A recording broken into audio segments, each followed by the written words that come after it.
ओम नमो वासुदेवाय। ओम नमो भगवते वासुदेवाय। ओम नमो भगवते वासुदेवाय। ओम नमो भगवते वासुदेवाय। ओम नमो भगवते वासुदेवाय। ओम नमो भगवते वासुदेवाय। नारायणं नमस्कृत्य नरं चैव नरोत्तमं देवीं सरस्वतीं व्यासं ततो जयमुदीरयेत्। नष्टप्रायेषु भद्रेषु नित्यं भागवत सेवया भक्ति उत्तम श्लोके भक्तिर्भक्ति नैष्ठकी। कृष्णाय वासुदेवाय देवकी नंदनाय च नंदगोपकुमाराय गोविन्दाय नमो नमः। हरे कृष्णा। ऑलराइट, तो 1.7 यहाँ से स्टार्ट करते हैं हम, ठीक है। शौनक उवाच निर्गते नारदे सूत भगवान् बद्रायणः श्रुत्वं तद् अभिप्रेतं ततः किम् अक्रोध विभु। He Shaunaka asked, O Sutta, the great and transcendently powerful Vyasdev heard everything from Sri Narad Muni. So, after Narad's departure, what did Vyasadeva do? Purport. Anyone wants to read? मेरे को तो नहीं।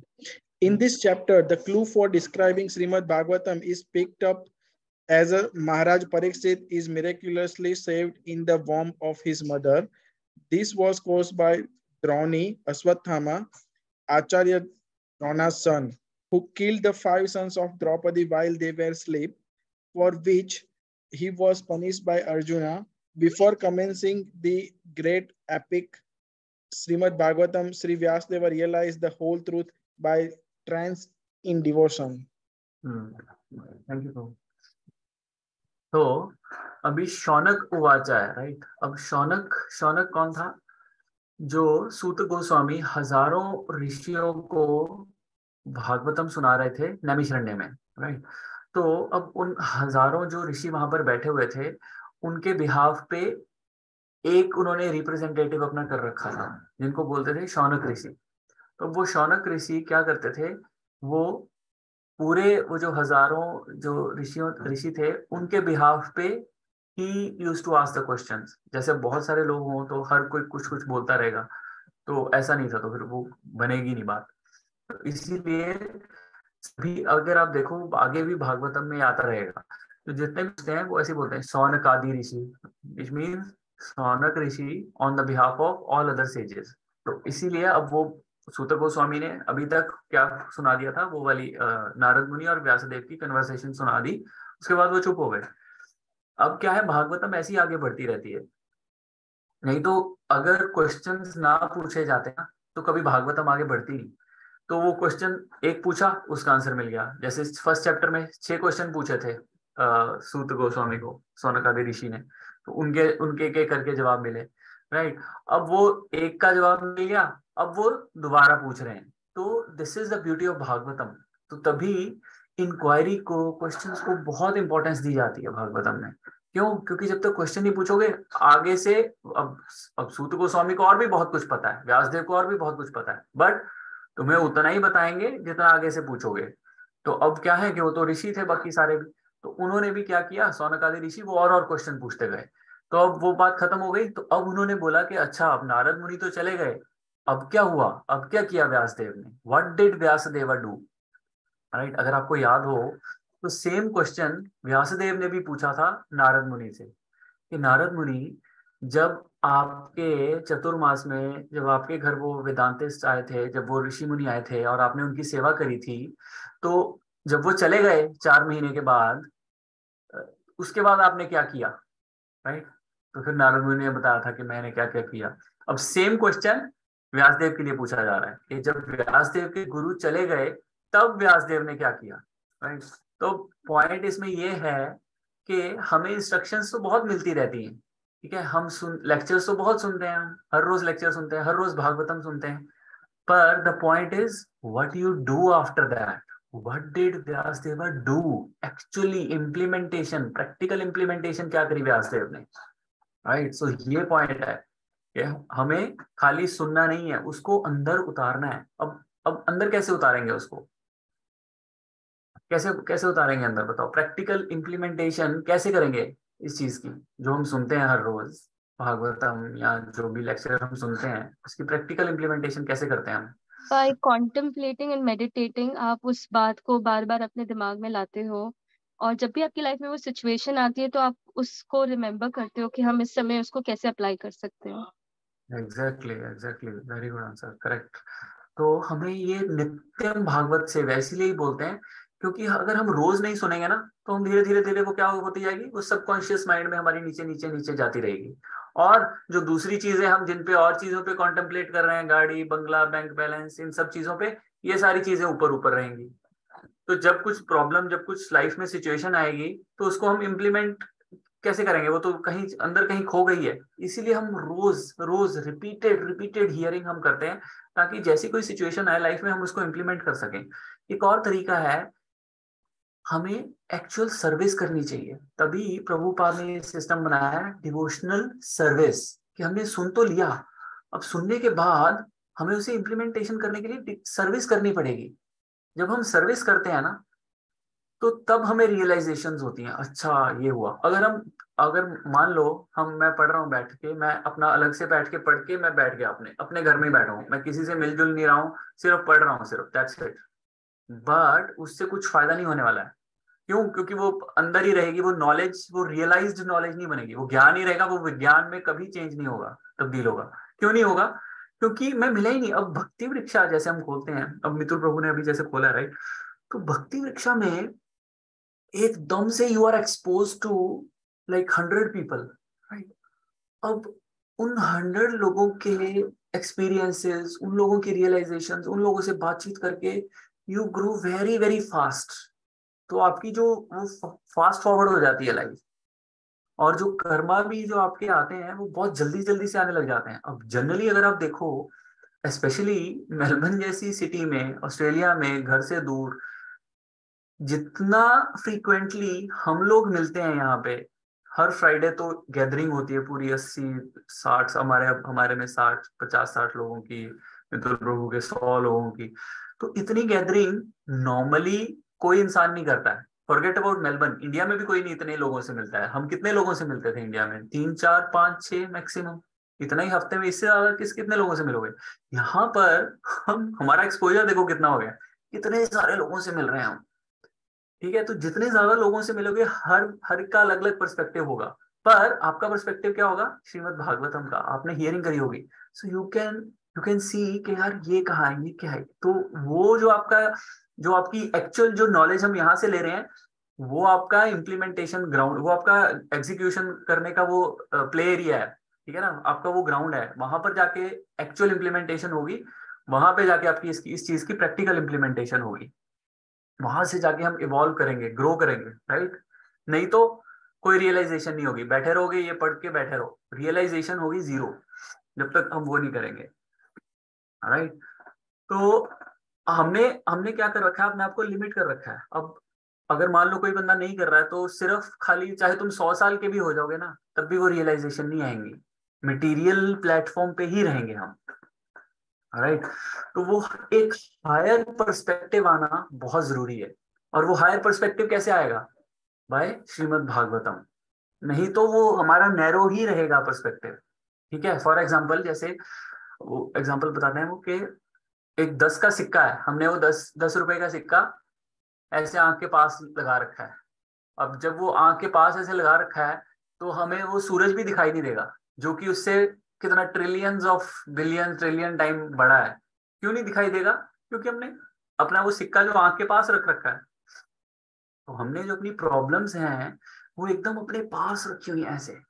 तो जब तक हम अपनी ये क्या करती है, भागवतम क्या करती है, आपका पर्सपेक्टिव वाइड कर देती है. उसको प्रॉब्लम को बोलती है कि भाई प्रॉब्लम ये कुछ नहीं है, राइट? हम क्या है, हमें हमें लगता है हमारी बहुत सेल्फ इंपॉर्टेंस है. आप तो ये भी बोलते हैं ना कि फर्स्ट वर्ल्ड प्रॉब्लम्स हैं जी, फर्स्ट वर्ल्ड प्रॉब्लम्स. हमें अपनी प्रॉब्लम्स बहुत बड़ी लगती हैं. चैतन्य चरण प्रभु बोलते हैं don't tell God how big your problem is, tell problems how big your God is.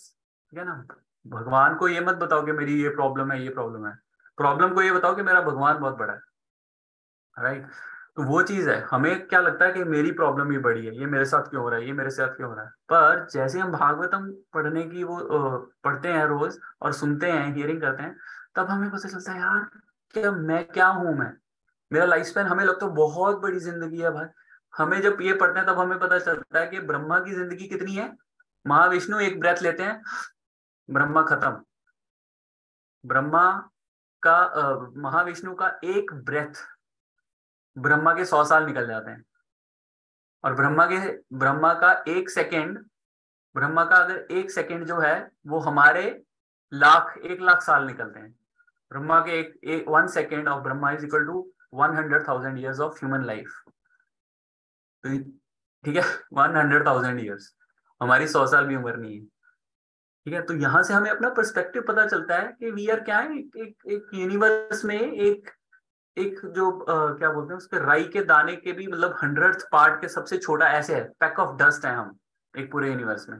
कल को हम चले जाएंगे, किसी को पता, कोई फर्क नहीं पड़ेगा दुनिया को, दुनिया रुक नहीं जाएगी हमारे आने या जाने से। ठीक है, तो रोने के लिए बहुत सारे रीजन हैं, लेकिन भागवतम पढ़ के हमें पता चलता है कि नहीं यार, it's not that bad actually. There are bigger problems कि हम यहाँ पर फंसे हुए हैं, हम रूट कॉज को एड्रेस कर रहे हैं। ठीक है, बेसिकली भागवतम पढ़ के हमारा पर्सपेक्टिव इतना वाइडन हो रहा है। ठीक है, तो जब भी हम लाइफ में लो फील कर रहे हो, ठीक है, क्या कुछ नहीं कर रहा है, तो मतलब कई बार होता है ना मूड लो लो बंदा फील करता है। ठीक है, तो in that case the only friend your only friend should be Shrimad Bhagavatam. Bhagavatam को सुन लो या भागवतम पढ़ लो, यू विल फील बेटर। ठीक है, क्योंकि उसमें कुछ ना कुछ ऐसा होगा जिसको आपको पढ़ के अच्छा लगेगा, और वैसी कृष्ण कथा वो प्यूरिफाइंग तो है ही है, राइट। तो पॉइंट आता है, what did Vyasadev do? Any points, question still here? Always move forward. चले 7.2 अगेन सूत, अब सूत गोस्वामी आंसर दे रहे हैं, राइट, कि व्यासदेव ने क्या किया। सूत उवाच ब्रह्मानाद्यं सरस्वत्यम् आश्रम पश्चिमे तटे सम्यप्रश्यत् इति प्रोक्ता ऋषीणां सत्रवर्धनः। Sri Suta said, on the western bank of the river Saraswati, which is intimately related with the Vedas, there is a cottage for meditation at Shamyapras, which enlivens the transcendental activities of the sages. Anyone wants to read the purport?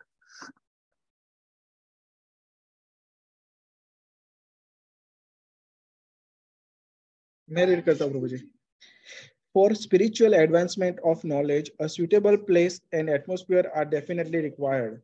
The place on the western bank of the Saraswati is especially suitable for this purpose, and there is the ashram of Vyasdeva at Samayaprasa. Srila Vyasdev was a householder, yet his residential place is called an ashram. An ashram is a place where spiritual culture is always foremost. It does not matter whether the place belongs to a householder or mendicant. The whole Varnashram system is so designed that each and every status of life is called an ashram. This means that spiritual culture is the common factor for all. The brahmacharis, the grahasthas, the varnaprasth, and the sannyasis all belongs to the same mission of life, namely realization of the Supreme. Therefore, none of them are less important as far as spiritual culture is concerned. The difference is a matter of formality on the strength of renunciation. The sannyasis are held in high estimation on the strength of practical renunciation. Thank you, Prabhu. All right. तो अब सूत गोस्वामी क्या है, वो answer दे रहे हैं कि व्यासदेव ने क्या किया। अब व्यासदेव का यहाँ पे बता रहे हैं उनका आश्रम कहाँ पे है। देयर इज अ कॉटेज, उनका कॉटेज, उनका मेडिटेशन का कॉटेज कहाँ पर है, उनका आश्रम कहाँ पे है, शाम्या प्राशर ये जगह का नाम है।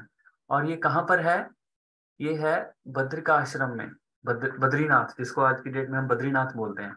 अगर आप बद्रीनाथ में जाओगे तो वहां पे आज भी वो व्यासदेव की गुफा है, राइट। और वहां पे अभी तो सरस्वती उतनी नहीं है, बट एक स्ट्रीम आपको सरस्वती की वहां पे दिखेगी। तो वहां पर उनका जो आश्रम है, और वहां पर क्या हो रहा है, कॉटेज फॉर मेडिटेशन। तो वहां पर वो कौन है, transcendental activities of the sages, वहां पर बहुत सारे सेजेस हैं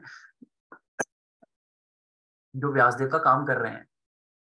क्या व्यासदेव ने क्या किया था, 4 वो वेद लिखे थे, फिर पुराण लिखे थे, फिर उपनिषद, इतना सारा फैक्ट। और वो अकेले नहीं कर सकते थे, राइट। अकेले भी कर सकते थे, बट उनको और सेजेस से वो इनपुट्स ले रहे थे कि अच्छा क्या फैक्ट्स हैं। तो वहां पर वो एक्चुअल, वो क्या बोलते हैं उसको, वहां पर एक्चुअल कोई बुक पब्लिशिंग चल रही है, कोई एडिटिंग कर रहा है, कोई प्रूफ रीडिंग कर रहा है। तो वहां पर वो सारा काम चल रहा था बद्रिका आश्रम में। वहां पर उनकी जगह थी, राइट।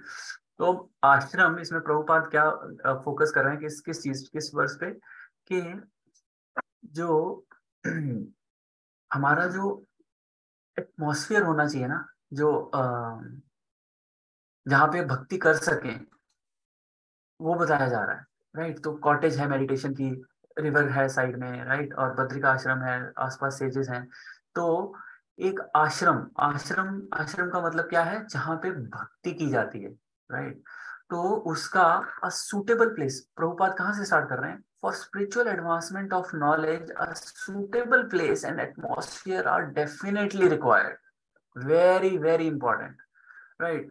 अब हमारे घर में सेम चीज, हमें आश्रम, हमारा कौन सा आश्रम है, गृहस्थ आश्रम, इसको आश्रम बोलते हैं, राइट, सारे आश्रम।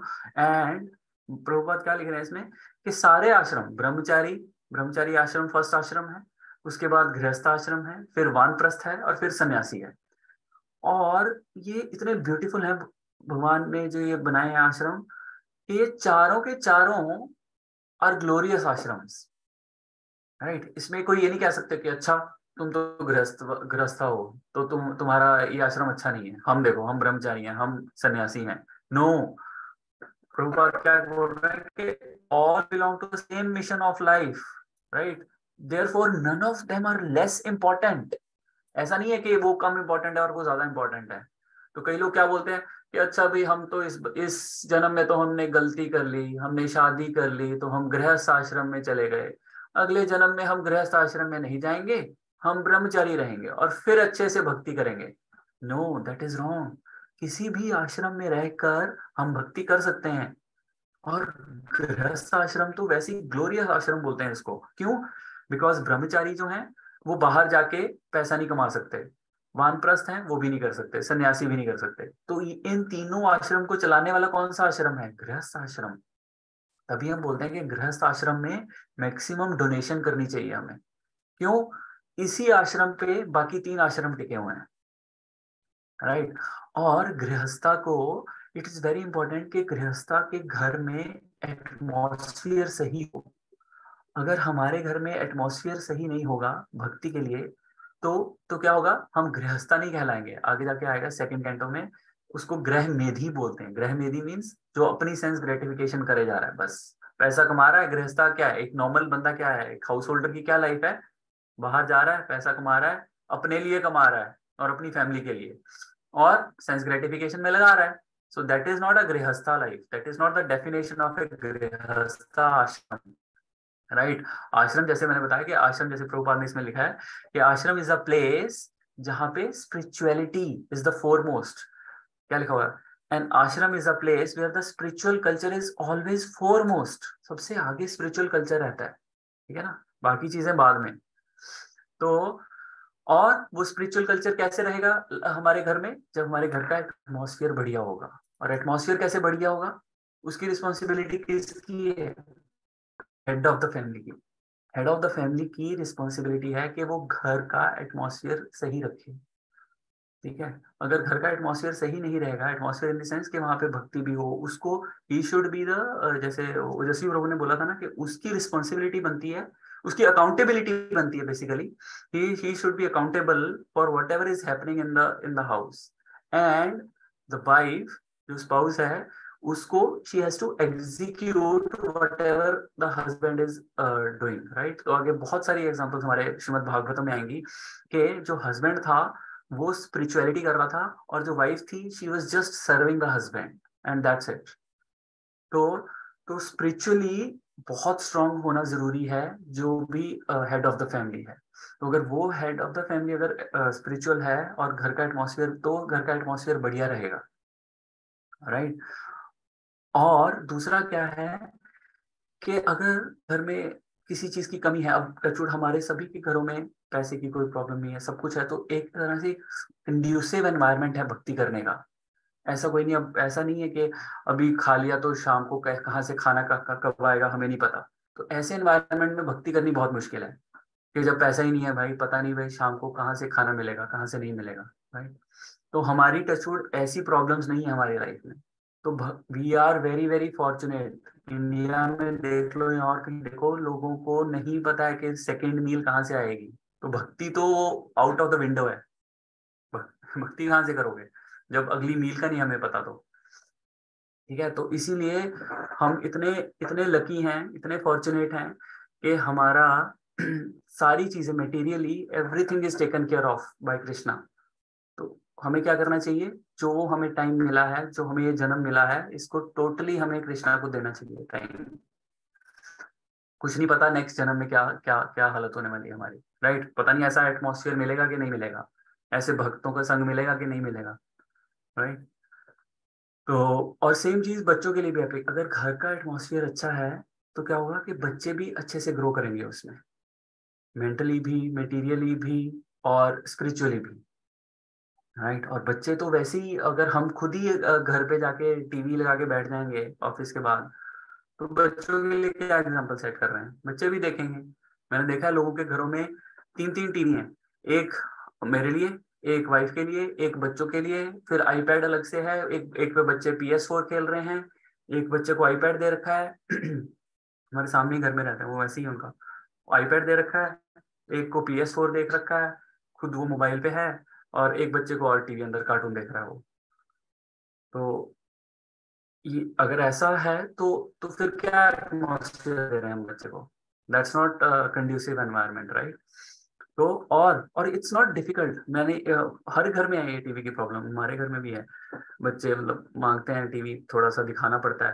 पर मैंने एक चीज नोट करी है कि बच्चों की जो माइंड होता है ना बहुत वीक होता है. मैंने उनका थोड़ी देर बंद किया, 1-2 दिन चूचू हुआ, उसके बाद वो भूल गए. हफ्ते बाद उनका वो चला ही गया, उनके रूटीन में से वो चला गया, स्किप हो गया. अब वो टीवी के लिए बोलते ही नहीं. अब वो कहते हैं कि चलो कुछ और कर लें. क्यों? उस टाइम को किसी और चीजों से भर दिया. बच्चा टीवी क्यों मांगता है, बच्चा आईपैड क्यों मांगता है? क्योंकि उसको हम अटेंड ही नहीं कर पा रहे हैं, कि उसको कुछ और नहीं दे पा रहे हैं. तो वो मांगता है. अगर हम उसके टाइम में किसी और चीज का टाइम भर देंगे तब वो नहीं मांगेगा ये सब चीजें, राइट. तो दैट्स द पॉइंट. तो अब क्या बोल रहे हैं वो, कि ये जरूरी नहीं है कि अगर कोई ब्रह्मचारी आश्रम में है तो वो बहुत बढ़िया वो कर रहा है. नहीं, अगर वो ब्रह्मचारी आश्रम में रहते हुए भी स्पिरिचुअलिटी नहीं कर रहा है, सो दैट इज नॉट अ आश्रम. ठीक है, तो उसको आश्रम नहीं बोलेंगे.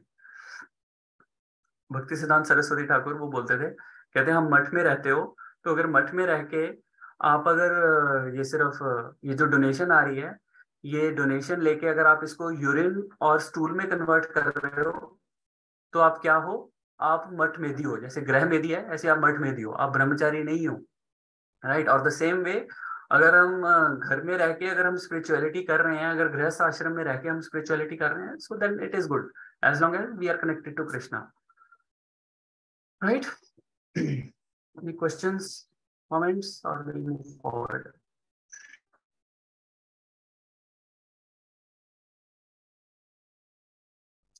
Okay, चलिए 1.7.3. तस्मिन् स्व आश्रमे व्यासो बद्रीषण्डमण्डिते आसीनोपा उपसर्पस्य प्रणिदध्यो मनः स्वयम्. that place, Srila Vyasadeva, in his own ashram, which was surrounded by berry trees, sat down to meditate after touching water for purification. Purport. Anyone wants to read?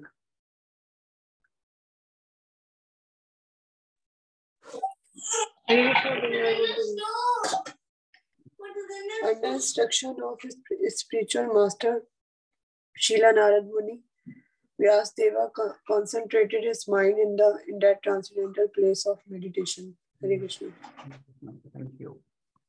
So, अब इसमें देखो वो क्या बोल रहे हैं, वो उनके आश्रम की एक्सप्लेनेशन दे रहे हैं सूत गोस्वामी, राइट, कि उनका बेरी ट्रीज हैं और वो फिर बैठ गए वहां पे मेडिटेट करने के लिए। Can you imagine? और प्रभुपाद क्या लिख रहे हैं, under the instruction of his spiritual master Narada muni, Vyasadeva concentrated his mind on that transcendental place of meditation.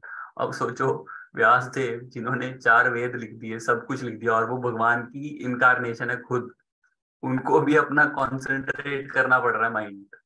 This is the what you call, this is the state of material world. Vyasadeva जैसे बंदे को वो अपना माइंड नहीं कॉन्सेंट्रेट कर पा रहा है, तो हमारी क्या औकात है, राइट। और कितनी अच्छी सराउंडिंग्स है, जैसे हमने पहले भी ऊपर भी देखा ना कि इतना अच्छा एटमॉस्फेयर है, सेजेस हैं, मेरी ट्रीज हैं, सरस्वती रिवर जा रही है, आश्रम है, मोड ऑफ प्योर मतलब गुडनेस है वहां पे, और तब भी उनको कॉन्सेंट्रेट करना पड़ रहा है व्यासदेव को, राइट। और वो क्या कर रहे हैं, अगर आप देखो ये 1.5.3 में अगर हम देखें, 2 चैप्टर एग्जैक्टली 2 चैप्टर पहले नारद मुनि ने इंस्ट्रक्शन दी थी उनको, your inquiries were full and your studies were also well fulfilled and there is no doubt that you have prepared a great and wonderful work, the Mahabharata, which is full of all kinds of Vedic sequences elaborately explained. तो यहाँ पे उन्होंने बता दिया कि तुमने बहुत अच्छा काम किया। नारद मुनि को बोला, नारद मुनि ने बोला उनको, व्यासदेव को, तूने बहुत अच्छा काम किया, राइट। पर एंड में उन्होंने बाद में क्या बोला कि बकवास है, इस सब का कोई फायदा नहीं है जो तूने किया है। क्यों? क्योंकि तूने कृष्णा को ग्लोरीफाई नहीं किया। तो अब वो बैठ के सोच रहे हैं कि यार मैंने इतना सारा काम किया था, इतने सारे वो वेद बनाए थे, इतना इतना इंक्वायरीज, हाँ, इतना सब कुछ किया, महाभारत लिखा, इतने ही सारे वेद बनाए, इतना इलेबोरेटली एक्सप्लेन किया, पर नारद मुनि आए और उन्होंने एकदम से आगे क्या बोल दिया, बकवास है।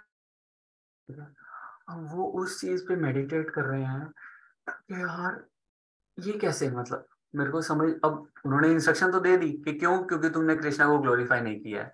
अब एक्चुअल है कि उनको उसको कैसे इम्प्लीमेंटेशन कैसे करें उसकी, राइट। अब कभी क्या होता है कि हमें क्या होता है कि हमें तो डिसीजन लेना नहीं आता है, राइट। तो हम किसी सीनियर वैष्णव के पास या महाराज आते हैं, उनसे हम क्वेश्चन पूछते हैं। क्वेश्चन तो हमने पूछ लिया, अब आगे आंसर आता है। अब जो आगे आंसर आता है ना, वो हमारा बाउंसर होता है, वो हमारे सर से ऊपर चला जाता है। तो उसमें क्या होता है कि we should accept it blindly हमें फॉलो करना चाहिए। अब आप कहोगे यार ये तो क्या बोल रहा है तू, मतलब जो भी बोले ब्लाइंडली। अगर मुझे भी 2-3 साल पहले मुझे बोलते कि अच्छा ब्लाइंडली जो मैं बोल रहा हूँ, जो इस बुक में लिखा हुआ है ना, उसको ब्लाइंडली फॉलो कर लो, तो मैं शायद छोड़ ही जाता इसको। पर प्रभुपाद ने क्या बोला हुआ है कि रीड माई बुक्स स्क्रूटनाइजिंगली मतलब अगर एकदम अच्छे से, राइट, स्क्रूटनी से पढ़ो मेरी बुक्स को, ठीक है, and that will give me pleasure, ठीक है। तो इस्कॉन की फिलोसफी यही है, क्वेश्चंस पूछो। जैसे अभी मैंने इसमें भी कहा ना कि क्वेश्चंस पूछ रहे हैं, सौनक ऋषि सूत गोस्वामी से पूछ रहे हैं, सूत गोस्वामी उनसे पूछ रहे हैं, व्यासदेव नारद मुनि से पूछ रहे हैं, एवरीवन इज आस्किंग क्वेश्चंस। तो क्वेश्चंस पे बहुत ज्यादा जोर दिया है। पर अभी तो ये बोला, अब आपको अभी तो ये बोल रहे थे, अभी आप बोल रहे हो कि ब्लाइंडली फॉलो कर लो। क्यों कर लो, किस केस में कर लो? क्योंकि जब आपका spiritual master under the instructions, आपको जो स्पिरिचुअल मास्टर की इंस्ट्रक्शंस हैं उस पे क्वेश्चन नहीं करना है, राइट। क्योंकि उन्होंने, वो ट्रांसीडेंटल है पहली बात, ठीक है, उनके वो कुछ गलत नहीं बोल सकते, ठीक है। हमें इस बात पे फेथ होना बहुत जरूरी है कि जो मेरा स्पिरिचुअल मास्टर है वो कभी गलत नहीं हो सकता है। हमें लग रहा है कि वो गलत है। क्यों हमें लग सकता है कि यार ये कैसी इंस्ट्रक्शन दे रही, ये तो एप्लीकेबल नहीं है, बिकॉज हमारा लेवल नहीं है वो समझने का। ठीक है, मैं आपको अभी एग्जांपल बताता हूँ। अभी मेरे गुरु महाराज आए थे, हिज ग्रेस शंकर संदास अधिकारी जी महाराज, ठीक है, अभी मेलबर्न में आए थे। तो उन्होंने ऐसे लेक्चर्स दे रहे थे वो हर जगह। तो एक लेक्चर था किसी के घर पे, तो मैं वहां जा नहीं पाया, पर मैंने वो जूम पे सुना, उन्होंने जूम लगाया हुआ था। और हनुमान प्रभु, सब लोग जानते हैं हनुमान प्रभु को, राइट। हनुमान प्रभु उनसे पूछ रहे थे कि प्रभु कि इस्कॉन में बड़ी प्रॉब्लम है कि जो आते हैं हमारे पास लोग कि उनका जैसे हस्बैंड के साथ नहीं बनती, वाइफ के साथ नहीं बनती, तो ऐसे केसेस आते हैं, तो काउंसलिंग हमें करनी पड़ती है कि और हमें इस्कॉन में भी बहुत सारे कोर्सेज कराए जाते हैं। हीलिंग का कोर्स करवाया जाता है, काउंसलिंग का कोर्स करवाया जाता है, मैरिज काउंसलिंग और बहुत सारी तरह के। वो अभी वो था लव टैंक करके कोर्स था, फिर पर्सनैलिटीज का कोर्स था कि how to identify which personality. हाँ, तो ऐसे सारे बहुत सारे कोर्सेज करवाए जाते हैं। क्यों करवाए जाते हैं? ताकि जब लोग आए हमारे पास, we should be able to help them. तो अब ये जितने भी कोर्सेज हैं, they are purely material level पे चल रहे हैं ये कोर्सेज। ठीक है, इनका स्पिरिचुअलिटी से नहीं है कोई लिंक। अब कोई सोचो, कोई अगर एक कपल है वो लड़ रहा है आपस में या उनके नहीं बन रही है, तो उसको क्या बोलोगे? चलो ये लो माला कर लो, सॉल्व हो जाएगी प्रॉब्लम। अरे वो कहेगा यार ये क्या है। अब मेरे पास, मेरा अगर पेट दुख रहा है, तो मैं अगर डॉक्टर के पास जाऊंगा, तो पेट दुख रहा है, कोई दर्द है मेरे, तो वो सबसे पहले क्या देगा? मुझे पेन किलर देगा कि यार अच्छा तो इलाज तो हम करते हैं, पर पहले ये पेन किलर खा ताकि तेरा दर्द तो हटे। तो पॉइंट ये है कि अब हाँ, मैं कहीं कहाँ पे पहुंच गया। तो हाँ, तो हनुमान प्रभु ने कहा कि प्रभु, तो हम इतने सारे कोर्सेज कर रहे हैं, तो और इसका सोल्यूशन क्या है, आप मुझे बताओ। तो महाराज ने बोला, कहते इसका सिर्फ एक ही सोल्यूशन है कि स्पिरिचुअलिटी, कि फैमिली को स्पिरिचुअल डिवोशनल सर्विस में लगा दो। This is the only solution. तो हनुमान प्रभु बोल रहे हैं, कहते नहीं नहीं प्रभु, ये तो मतलब he was kind of arguing. मैं भी हैरान के, मतलब वो बोल रहे हैं वो चाहते थे कि महाराज से कोई मटेरियल सोल्यूशन मिले, because he was so fed up कि he could not help others, right. तो ही सेड नहीं नहीं नहीं महाराज को, नहीं गुरुदेव मुझे बताओ कि ये कोर्स करना है, ये करना है। कहते वो बोल रहे, महाराज बोल रहे हैं कि नहीं, कोर्स करने का कोई फायदा ही नहीं है, जितनी मर्जी काउंसलिंग कर लो कोई फायदा नहीं होने वाला। फायदा किस चीज से होने वाला है? स्पिरिचुअलिटी से। That is the only solution. And you won't believe me, Maharaj की लास्ट स्टेटमेंट ये थी, कहते हनुमान ट्रस्ट मी। उन्होंने ये बोला। तो वो कहने का मतलब ये है कि जो उनकी इंस्ट्रक्शंस हैं वो हमारे उस सर से ऊपर से जाएंगी।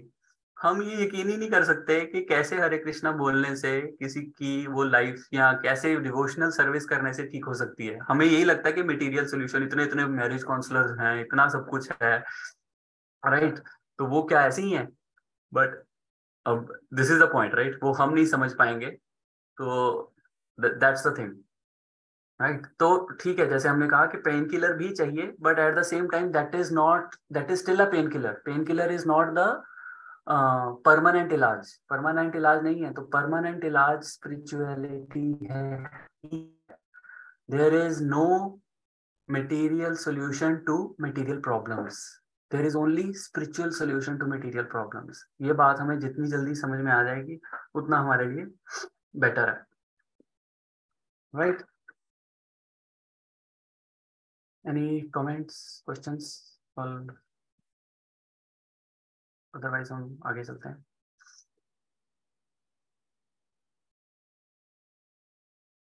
All right. 7.4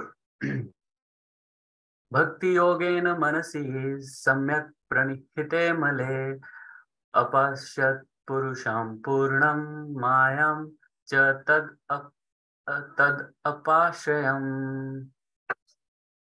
Thus he fixed his mind, perfectly engaging it by linking it in devotional service, bhakti yoga, without any tinge of materialism, and thus he saw absolute personality of Godhead along with his external energy, which was under full control. Anyone wants to read the purport? I can read, Prabhuji. Perfect vision of the absolute truth is possible only by linking process of devotional service. This is also confirmed in the Bhagavad Gita. One can perfectly realize the absolute truth, personality of Godhead, only by process of devotional service. And one can enter into the kingdom of God by such perfect knowledge. Imperfect realization of the absolute by the partial approach of the impersonal Brahman or localized Paramatma does not permit anyone to enter into the kingdom of God. Shri Narad advised Srila Vyasadeva to become absorbed in transcendental meditation on the personality of Godhead and his activities. Srila Vyasadeva did not take notice of the effulgence of Brahman because that is not absolute vision. The absolute vision is the personality of Godhead as it is confirmed in the Bhagavad Gita. Vasudev Sarvam Iti. In the Upanishads also it is confirmed that Vasudev, the personality of Godhead, is covered by the golden glowing Hiranmayana Patrena, wheel of impersonal Brahman. And when that curtain is removed by the mercy of the Lord, the real face of the Absolute is seen. The Absolute is mentioned here as the Purusha or person. The absolute personality of Godhead is mentioned in so many Vedic literatures and in the Bhagavad Gita. The Purusha is confirmed as the eternal and original person. The absolute personality of Godhead is the perfect person. The supreme person has manifold energies, out of which the internal, external, and marginal energies are specifically important. The energy mentioned here is the external energy, as will be clear from the statements of her activities. The internal energy is there along with the absolute person, as the moonlight is there with the moon. The external energy is compared to darkness because it keeps the living entities in the darkness of ignorance. The word apashrayam suggests that this energy of the Lord is under full control. The eternal internal potency or superior energy is also called Maya, but it is spiritual Maya or energy exhibited in the absolute realm. When one is under the shelter of this internal potency, the darkness of material ignorance is at once dissipated, and even those who are Atmarama or fixed in trance take shelter of this Maya or internal energy. Devotional service or bhakti yoga is the function of the internal energy. Thus, there is no place for the inferior energy or material energy, just as there is no place for darkness in the effulgence of spiritual light. Such internal energy is even superior to the spiritual bliss attainable in the conception of impersonal Brahman. It is stated in the Bhagavad Gita that the impersonal Brahman effulgence is also an emanation from the absolute personality of Godhead Sri Krishna. The Param Purusha cannot be anyone except Sri Krishna himself, as will be explained in the later shlokas. Hare Krishna. Hare Krishna, thank you. All right. तो अभी क्या है, thus he fixed his mind. अब वो meditation करने लगे और अपना माइंड उन्होंने फिक्स कर लिया व्यासदेव ने, और क्या करने लगे, भक्ति योगा करने लगे without any tinge of materialism. हाँ, अन्य अभिलाषिता शून्यम, बिल्कुल मोड ऑफ प्योर गुडनेस में वो भक्ति करने लगे. और हमें पता है कि अगर हम भक्ति थोड़ी सी देर के लिए करेंगे without offences, without any tinge of materialism, तो क्या होगा, भगवान हमारे सामने आ जाएंगे. और इस केस में क्या हुआ, खाली भगवान ही सामने नहीं आए. He saw the absolute personality of Godhead along with his external energy. अब हमें इसमें प्रभुपाद क्या बता रहे हैं, भगवान है हमारे, तीन फीचर्स हैं भगवान के, राइट. तीन तरह से हम भगवान को रियलाइज कर सकते हैं, ब्रह्मन, परमात्मा और भगवान, राइट. और उनकी दो उनकी एनर्जीज हैं, एक्सटर्नल एनर्जी और इंटरनल एनर्जी. एक्सटर्नल एनर्जी क्या है, माया, महामाया भी बोलते हैं इसको, माया भी बोलते हैं, जिससे क्या हुआ, ये सारी प्रकृति बनी है, जिससे सारा ये मटेरियल वर्ल्ड बना है. और एक क्या है, इंटरनल पोटेंसी, इंटरनल एनर्जी, जो कि जिससे क्या बना है, स्पिरिचुअल वर्ल्ड बना है, और जिसे क्या बोलते हैं, योग माया, राइट। अब योग माया और महामाया, महामाया क्या है, उनकी एक्सटीरियर इंफीरियर एनर्जी है, एक्सटर्नल एनर्जी है, और इंटरनल एनर्जी को क्या बोलते हैं, सुपीरियर एनर्जी भी बोलते हैं, right. So that is the technical thing here, but the main point what is coming, अब इसमें उन्होंने हिरण्यमय पात्रेण भी दिया हुआ है एक वर्ड, राइट। अब हिरण्यमय पात्रेण क्या है, वो भगवान है। अब भगवान के आगे जो एक एफल्जेंस होती है, हाँ क्वेश्चन है क्या आपका, बोलो। अविराज है। Okay, I would like to say something about the Mayas. It's called Yoga Maya and Maha Maya to differentiate them. Yeah, to differentiate them, correct, good point. Because both of them are Maya. Both of them are Maya. Yeah, that's what is written in the purport as well. कि both are Maya, right? Both are the energies of the Lord. But how will you distinguish ये कौन सी energy कौन सी है, right? तो इसीलिए उन्होंने यहाँ पे लिखा है internal, external and marginal energies. और हम कौन सी आते हैं, जो ह्यूमन बींग्स हैं, जो लिविंग बींग्स हैं, जो जीव है, वो मार्जिनल एनर्जी में आते हैं, और उसको तटस्थ शक्ति भी बोलते हैं। अब इसको एक बड़े अच्छे से एग्जांपल से समझा जा सकता है, अदरवाइज ये बहुत टेक्निकल हो जाएगा। अब एक पेंडुलम होता है ना, एक घड़ी होती है पेंडुलम, और पेंडुलम में जो पेंडुलम ऐसे घूमता है, तो हम जो हैं वो पेंडुलम की वो हैं जो ऐसे ऐसे जा रहा है। तो हम क्या हैं, कभी हम इंटरनल योग माया में जाते हैं और कभी हम एक्सटर्नल में जाते हैं, ऐसे ऐसे करके घूम रहे हैं हम, राइट। तो जैसे अब अभी हम एट प्रेजेंट 8 बजे तक का हम किस में है, इंटरनल एनर्जी के अंदर है, योग माया के अंदर है, भगवान की बात कर रहे हैं। तो जैसे ही 8 बज के 1 मिनट में हम वापस पेंडुलम उधर चला जाएगा, तो इसलिए बोलते हैं इसको मार्जिनल, तटस्थ। ये किसी के अंडर भी जा सकती है, तो हम में वो पोटेंसी है कि हम इंटरनल के अंदर भी जा सकते हैं, एक्सटर्नल के अंदर भी जा सकते हैं। तो अभी हम योग माया के अंडर हैं, बाद में हम महामाया के अंडर हो जाएंगे।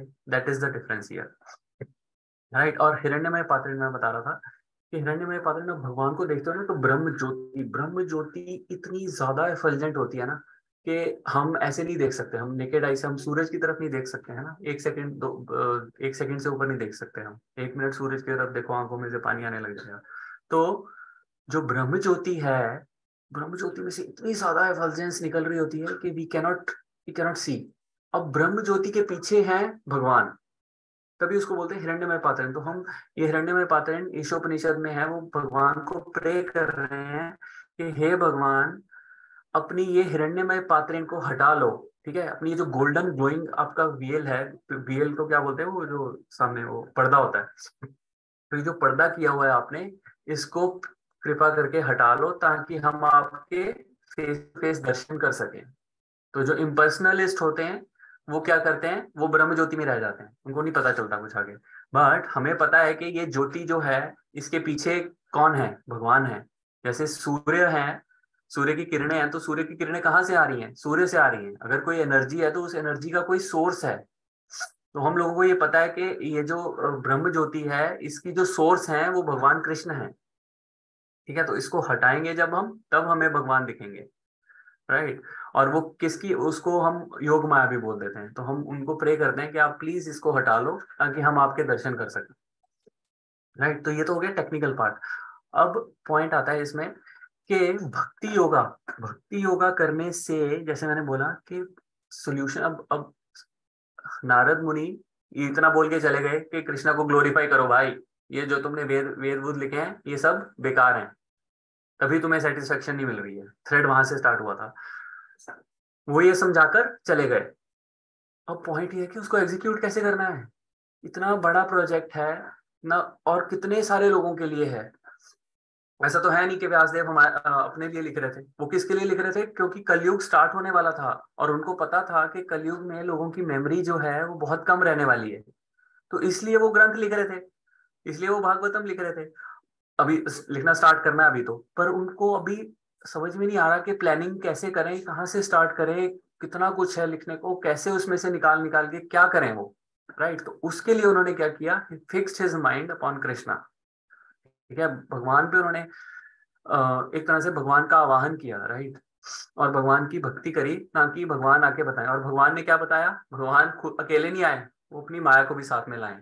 माया कहाँ खड़ी है, उनके पीछे खड़ी है, अंडर हिज फुल कंट्रोल।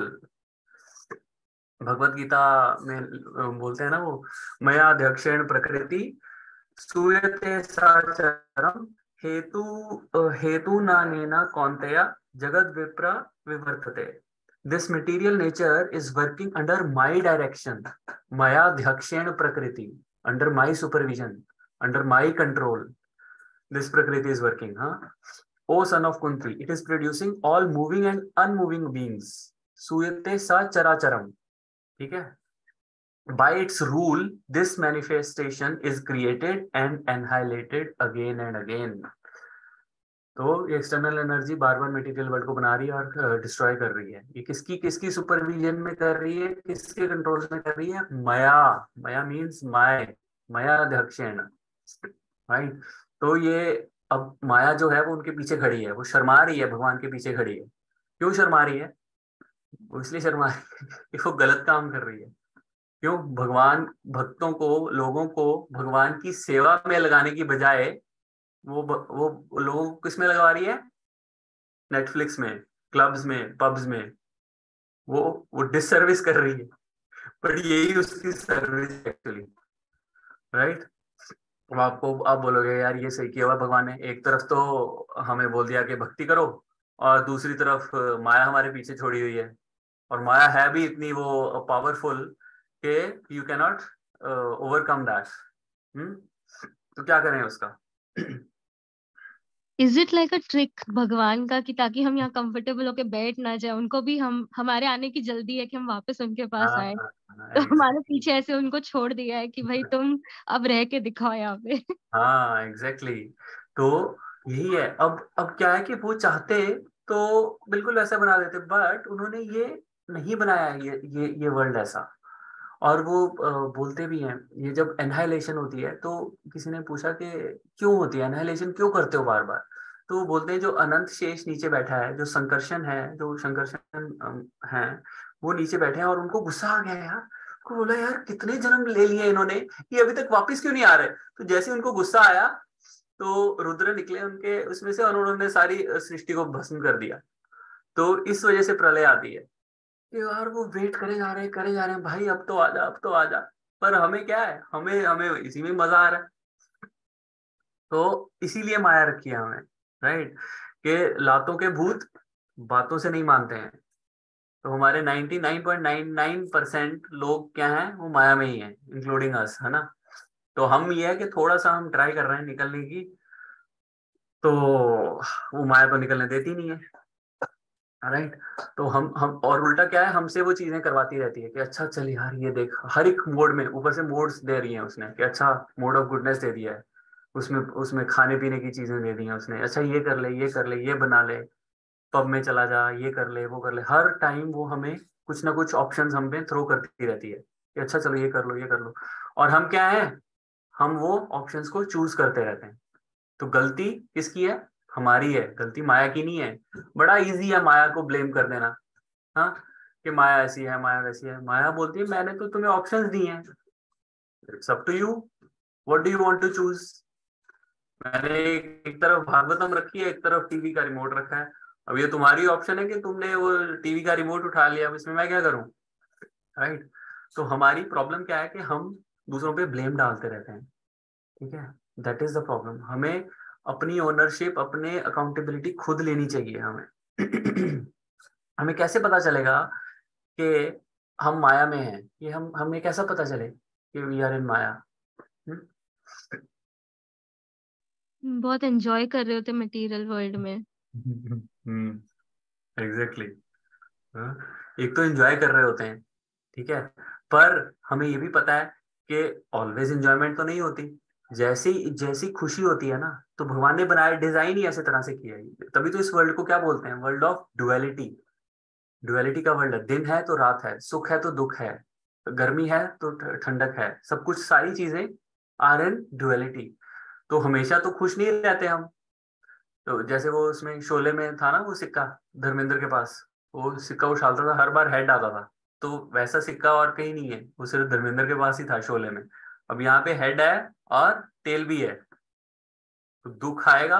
अगर सुख है ना, तो ये समझ लो कि बस दुख आने वाला ही है बस, टेंशन मत लो, अब भी आया बस, तो वो पैक होके आता है, एज अ पैकेज आता है। जो सुख आता है वो पैक्ड होता है दुख के साथ, तो कभी खुशी कभी गम। I have a question. हाँ। जैसे पेन एंड सफरिंग हमारी लाइफ में ज्यादा होती है तो हम भगवान को बहुत दिल से याद करते हैं। हम्म, फिर हम्म, उस मोमेंट हमारी लाइफ में जब बहुत खुशियां होती हैं, बहुत सुख होते हैं, हम कहीं ना कहीं उसको एंजॉय तो डेफिनेटली कर रहे होते हैं। हम्म, तो क्या हमें ये एस्पायर करना चाहिए कि भगवान हमें और पेन सफरिंग दो ताकि हम आपको याद करते रहें? या ऐसी सिचुएशन भी लाइफ में कभी आती है कि पेन हो या खुशी हो या कुछ भी हो, हम भगवान को निरंतर याद कर सकें? वो हम्म, स्टेट में हम कैसे पहुंच सकते हैं? Good question. राइट, अभी इसका आंसर ना, ये हम 7th चैप्टर कर रहे हैं ना, वेरी नेक्स्ट चैप्टर 1.8 में कुंती महारानी की स्तुति है, उसमें एग्जैक्टली यही प्रेयर्स है। कुंती महारानी क्या बोल रही है उसमें, सिर्फ नेक्स्ट चैप्टर में आ जाएगा ये, कि कृष्णा, जब तक तो हम दुखी थे, जब तक हम वनवास काट रहे थे, जब तक हम पे अटैक्स हो रहे थे, तब तो तुम हमारे साथ थे। अब जैसे ही हम खुश हुए हैं, जैसे ही हम सुखी हो गए हैं, जैसे हमें राजपाट मिल गया है, तो तुम जा रहे हो। ठीक है, तो वो कुंती महारानी की प्रेयर्स हैं कि मुझे वापस दुखी कर दो, which is a very high high level. ये हमारे जैसे बंदे हम ये सोच भी नहीं सकते। Right, it is very difficult कि हम ये सोचें कि यार मुझे दुख दे दो ना कि मैं याद रखूं। नो डाउट आपकी बात सही है कि जब दुख होता है तो एक अंदर से निकलती है और बहुत अच्छा कनेक्शन बनता है उस टाइम पे, but we are not at the level of Kunti Maharani. So what we, और भगवत गीता में क्या बोला है कृष्णा ने, कि जो लोग सम रहते हैं, सुख और दुख में जो लोग सम रहते हैं वो मुझे प्रिय हैं। तो हमारे लेवल पे एटलीस्ट क्या हमें क्या स्ट्राइव करना चाहिए कि जब सुख हो then also it is okay, जब दुख हो then also it is okay. Both situations में हमें वो वर्ष आपका क्वेश्चन था कि कैसे करें, हमें वो वर्ष याद रखना चाहिए, मात्र स्पर्शेयु कौन्तेय, है ना, वो ऋचा माता जी को आता है। राइट, तो उसमें क्या है कि can you please share that जो वर्स आप बता रहे हो विद द हाँ ट्रांसलेशन? हाँ, I share thank that, you. मैं ग्रुप में थैंक डालूंगा। तो वो याद रखो कि भगवान को कौन प्रिय है, जो सम रहता है, सुख दुख, गर्मी सर्दी, इन सब सारी चीजों में ना जो सम रहता है वो भगवान को प्रिय है। तो अगर हम सम रहेंगे और भगवान को याद करते रहेंगे, दैट इज सफिशिएंट है ना। तो ये क्या है, प्रैक्टिस हमारी। हम भक्ति जो है वो 3 प्रकार की होती है, साधना भक्ति, भाव भक्ति और प्रेम भक्ति। अभी हम जिस लेवल पे है ना वो साधना भक्ति बोलते हैं। तो that is what practice, Sadhana means practice. So practice करते रहेंगे करते रहेंगे करते रहेंगे, डेली हियरिंग करते रहेंगे, वर्सेस को जो की वर्सेस हैं उनको अपने दिमाग में डालते रहेंगे। So then will keep on growing. तो तब हमें एक पॉइंट आएगा कि जब हमें सुख दुख और उन सब चीजों से कोई खास फर्क नहीं पड़ेगा, हम बहुत ज्यादा एक्साइट नहीं होंगे खुशी देख के, और बहुत ज्यादा वो नहीं होंगे, दुख में बहुत ज्यादा वो नहीं होंगे, दुखी नहीं होंगे। राइट, और भगवान हमें हेल्प भी करता है। अगर आप भक्ति अच्छे से चल रही है ना, आपको कोई मैम कहीं घुमाने ले जाए कोई, ठीक है, कहीं कोई मटेरियलिस्टिक चीज, अब वो एक मटेरियलिस्टिक बंदा सेम चीज को बहुत अच्छे से एंजॉय करेगा और आप नहीं कर पाओगे। मेरा नेक्स्ट क्वेश्चन यही था। आप अभी जो बोल रहे हो ना, मुझे ये लगा कि फिर हाँ। हम लाइफ में एंजॉयमेंट छोड़ ही देंगे, मतलब हम कितने बोरिंग हो जाएंगे, कैसे ये पॉसिबल है? इसको समझ पाना बहुत मुश्किल है अभी एट दिस स्टेज। हाँ कि हाँ, आप सुख वो में समझिए। मतलब खुशी आए तो आप एक्साइटमेंट ना दिखाओ, और दुख आए तो आप बिल्कुल रिएक्ट ना करो। नहीं दिखाओ हाउ मत, इज इट दिखाओ मत, पॉसिबल? वो अपने आप ही हो जाएगा। आपको फेक फेक करने की जरूरत नहीं है, वो राइट। खुद से अंदर से ही हो जाएगा। वो जब भगवान उसमें कह रहे हैं ना कि आप सम रहो सुख दुख में, वो सम रहो मतलब ये नहीं है कि वो तुम दिखाओ ऐसे पर अंदर से तो लड्डू फूट रहा है और बाहर से नहीं दिखा रहे, नो। वो आपकी नेचर ही आपकी ऐसी हो जाएगी, आपको अंदर से मजा ही नहीं आएगा वो चीज को करने में। और लोग उस चीज को बड़े इंजॉयमेंट से कर रहे होंगे, ठीक है, कोई राइड होगी तो लूना पार्क जाओगे तो और लोग बड़े इंजॉयमेंट से वो राइड ले रहे होंगे, पर आपको लगेगा यार मैं क्या कर रहा हूँ, मैं टाइम वेस्ट कर रहा हूँ। ये स्टेज अपने आप आ जाएगी। ठीक है, तो इसमें आपको एक्सटर्नली या उसको फेक करने की जरूरत नहीं है। वो प्रैक्टिस जैसे जैसे भक्ति में आगे बढ़ते जाएंगे हमें अपने आप होता जाएगा, और भगवान भी तुम्हारी सिचुएशन ही ऐसी क्रिएट कर जाएंगे, तुम्हें मटेरियल वर्ल्ड में मटेरियलिस्टिक चीजें चीजें मजा देनी बंद कर देंगी। परम दृष्टवा निवर्तते, राइट, आपको हाई टेस्ट मिला होगा तो वो लोअर टेस्ट वाली चीजें आपको लगेगा यार क्या है ये, मजा नहीं आ रहा। तो आपका लेवल हाई हो जाएगा। और दूसरी बात, जैसे मैंने पिछले लेक्चर में कहा था, राइट, कि फ्रीडम हमें एक्सटर्नली हमें लगता है कि वो फ्रीडम है, but internally we are free. That is important. Okay. So I think we'll stop here. 2 minute रह गए हैं, तो मैं एक बार से रिवाइज कर देता हूँ जो हमने की लेसन आज किए हैं। एक तो हमने देखा कि प्रैक्टिकल इम्प्लीमेंटेशन करनी बहुत जरूरी है।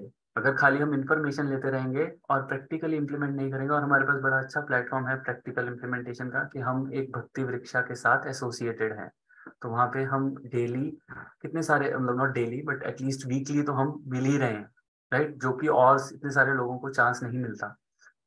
तो और हम सर्विसेज कर रहे हैं, तो उससे क्या होता है, हमारी अपलिफ्टमेंट होती है, हमें वो प्रैक्टिकल इम्प्लीमेंटेशन अपने आप हो जाती है, उसके लिए हमें एक्स्ट्रा एफर्ट नहीं करना पड़ता है, राइट। और दूसरा क्या देखा था कि हमने एक घर का एक माहौल बनाने की accountability we should take, one of any one of can take, like spouse में से, इट्स नॉट जरूरी कि जो ज्यादा स्पिरिचुअल है he should take that accountability, और उससे घर का एटमॉस्फेयर अच्छा बनाने की, ताकि बच्चों की भी अच्छी परवरिश हो और घर में वो गृहस्था आश्रम बने, वो रादर देना गृह में दी, राइट।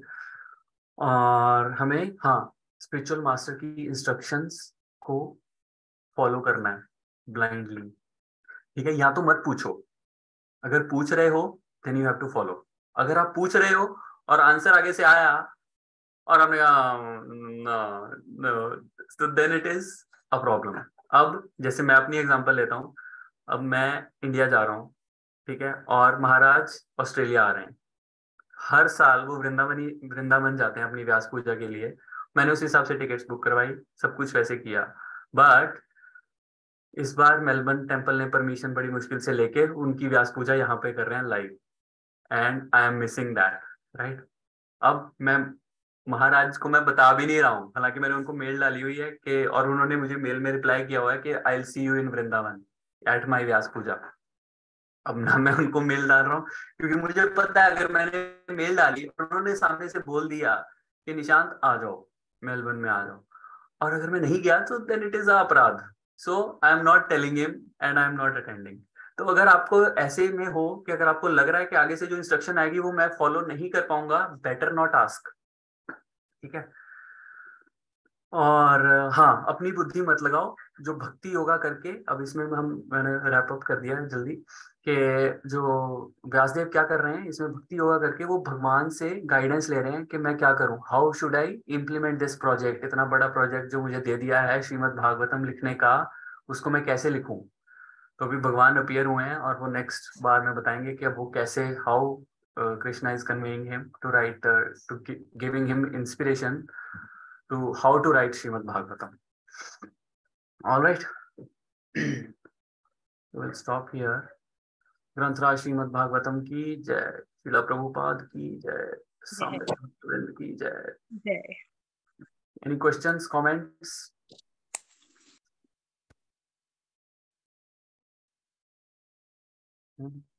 All right. 8:01 हो गया है, टाइम आ गया पेंडुलम का उस तरफ जाने का। All right. Thank you. Hare Krishna. Hare Krishna. Hare Krishna.